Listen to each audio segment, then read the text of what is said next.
Welcome back to this week's Fastest Minute in Construction. I'm Nate Beck, Daily Reporter staff writer. Let's dig into the news. The Wisconsin Supreme Court held oral arguments this week in a case accusing a former regulator of bias in approving the nearly $500 million Cardinal Hickory Creek transmission line.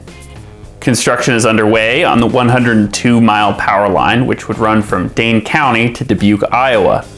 But a series of legal challenges have thrown the project into question.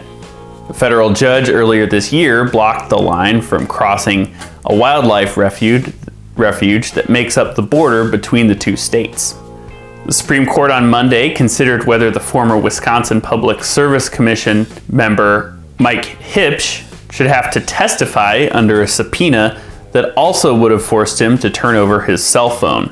Huebsch argues environmental groups challenging the project have no right to question him. Lawyers for these groups, however, argue the point is moot because the subpoena was withdrawn.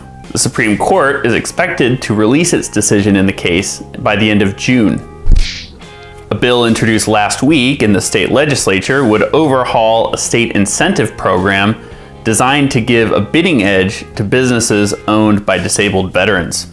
The bill follows complaints that the state's preference program has failed to deliver meaningful benefits to disabled veteran-owned businesses since it was established in 2014.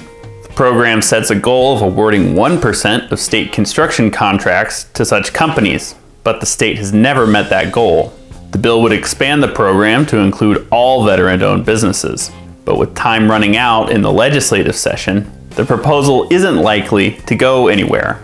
The proposal instead could be included and revised once lawmakers begin to draw up the state's next 2-year budget. That's it for this week's Punch List. We'll see you next week.